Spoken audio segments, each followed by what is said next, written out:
You were freaking jacked after that game. Yeah, I kind of mixed my message a little bit. What I wanted to showcase was that we had a very good team, that throughout the year there were doubts about our team that I didn't feel that it should be had. Like people were saying they didn't play this quad and that quad, and they don't really understand how difficult it is now for a good team that's projected to be good in the preseason to even get those opportunities. So, we're over here minding our own business, having a good season, and people are trying to poke holes at it. Why are you trying to poke holes at it? Well, when we get a chance to show you what it is, I'm going to say something about it. And really what I wanted it to be about was our players. And then secondly, it was more like the high major versus the mid major. That's not really what I wanted to say. What I wanted to say is we need a system in place that rewards high majors to play teams like us, because right now they're simply doing what's best for their program. I don't blame them. I would do the same thing. If I was at a high major tomorrow, I would schedule exactly like most of them schedule, because it gives you the best chance to have the best net, to have the best seed. Can we get a system in place that's better for fans to get these kind of games in the non-conference is really what I'd hope. You guys were the team. I know, a lot of national people disrespected all that stuff, but for people that really follow, and I mean, we might be too deep in the weeds.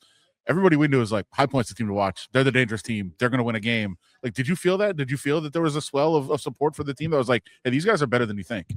Yeah, I did. And that's kind of why me just acting like everybody disrespected us wasn't really fair. We had 11 votes in the AP top 25 before we even played a game in the NCAA tournament. So. Honestly, man, I'll just completely honestly, when we won that game, I lost my mind a little bit, because my whole if you really knew the journey and the sacrifices and everything day to day, and then for it to happen that fast year one, it was I tell people I was prepared to coach that game. I was prepared to win that game. I was not prepared to handle what happened after that game. That was a whole new experience for me. We're going to go back a little bit. When our friend Todd Simon took a job in Cedar City, Utah, I said, how on earth are you going to live in Cedar City? You're an LA kid. How when you're going to Cedar City, you're like, what is this? So that's so funny you say that. So when I was in high school, I drove out to see my brothers play there at a D3. They're playing Utah State, and me and my dad did a road trip to Logan. And on the way back, we're driving through Cedar City, and I see Southern Utah on the side. And I knew Southern Utah only from the college basketball video game. Sure. And I said, Dad, that would really be tough to be a student here. And now, in full disclosure, the town grew a lot, since then. We're talking a long time ago. I had a great time in Cedar City. And we won a lot of games there, and we had a lot of fun. I went to a bunch of them, drove up and wrote some stories about Todd up there and putting that program together. I guess how exciting was it to be able to do that at that school? And what did you learn from that maybe helps you at a place like High Point? Man, the Southern Utah experience and working under Coach Simon, it really set the table for a lot for me, because he's a program builder. So we had to build that program from the ground up. I mean, he was designing the offices and designing the locker room and doing every little detail of building up a program.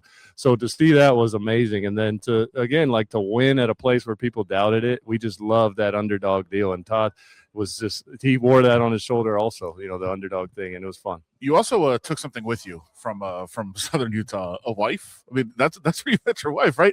I mean, that's got to be a great story. Then go to another school and be together. And I guess the question I want to ask about that, though, is tougher for you to play a game or watch her coach in a game?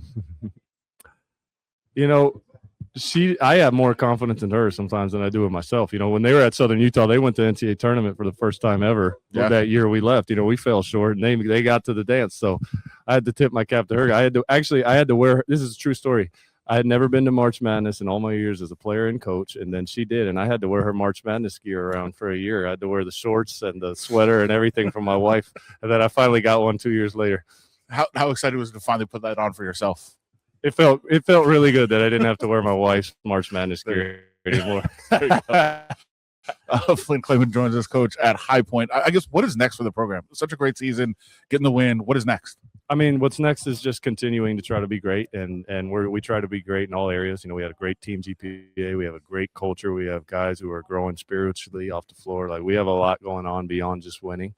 So we want to keep winning games, but we want to keep doing it the High Point way. We're a God family country school. Those are our values. We put that on Front Street. That's what we're about, and we just want to keep going in that direction. Keep asking about other places, but Colorado State is now a Pac-12 school. How does that sound? It's cool. I mean, I'm happy for the Rams. They're disloyal to the Mountain West. Well, that's right. I didn't think about your angle as a UNLV and all that. I didn't think about that, right?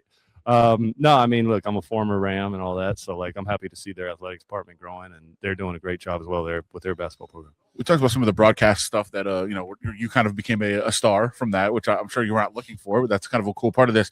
Charles Barkley said you're the kind of guy that he would want to play for. Like you make him want to go out and play.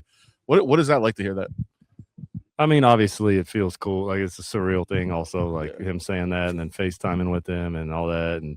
But I think what came out in that moment is like, if you are authentic, your players are going to play hard for you, and I said that one of my press conferences, like you can be total different personalities, but if you're authentic and about your players, you can be a hard guy, you can be a soft guy, but if you're authentic and for your players, so that's really all I do. And I think he saw that. Flynn Klayman with us here on Cofield and Company. He's a coach at High Point. I don't know the money situation at every school. Like, as an example, I've learned this.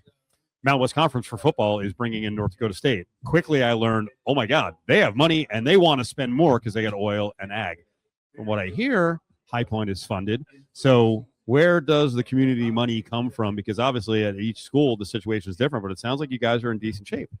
Yeah, so it's been a process of building up High Point long before I got there. Our president has built it up. It was a very small school that didn't have a lot, and it's been step-by-step process. And he built the academic side, and he built a lot of other things before the athletics started. Athletics was the last thing, and really men's basketball was the last of all the teams to win. All our other teams have been to tournaments and won games in tournaments.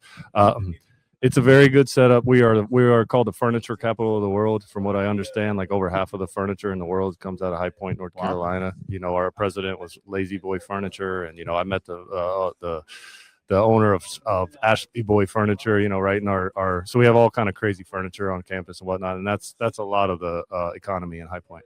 Tell me your house is like unbelievable. You must have great furniture. They got to give you furniture. Ron, come on. You won a game. I got a nice couch. Let's say just that. one? You should have like 14. You should have 10 I'm that go a simple outside. guy. I go to the gym. I go back home. I sit on that couch. I don't need a bunch of other ones. All right. I joke all the time. Adam Hill is Mr. Basketball. He loves basketball. He thinks he knows more than me about basketball, but you know more than him. So, X's and O's for this Final Four. We'll wrap on this with Flynn Klayman. I want to talk about Arizona because I love this angle. While the entire country the last 10 years is like shoot threes, shoot threes, shoot threes. Tommy Lloyd's like, you know what? I don't love threes that much. Now, I think it benefits him that he's gigantic, but it's kind of crazy that it's like turning a little bit. Absolutely. I mean, I think I've seen that the last few years is that like guys don't know how to defend the post anymore because it's become so extinct in their upbringing. Like my guys do not know how to throw a pass into the post. They don't know how. So like when and we don't play a ton through the post, but that's the best thing for us. What we focus on in the regular season is driving the ball and getting to the free throw line. And they pound it inside and they drive the ball. But I think he's just very smart, obviously, Tommy Lloyd, and he saw an opportunity to do something a little different, recruit a little different, and get a lot of value that way, and it's worked for him. Kind of a deep question a little bit, but most teams that pull upsets in the tournament, you get a lead and you hold on. If you're a team that's from a smaller conference, you guys rallied. You guys came back against them. Does that give you particular pride that you're able to hang in there like that? Yeah, the pride I took from both of those games was like, yeah, we hit some big shots, but like I think anybody watching those games is like, that's a good team. Yeah. That's a team that can hang with people. So I wanted that for our guys. I didn't want the asterisks of like, okay, we won 30 games in the regular season, which we did, and it was the most in conference history. But then we get to the tournament and get blown out. I wanted them to do something next level, and they did that.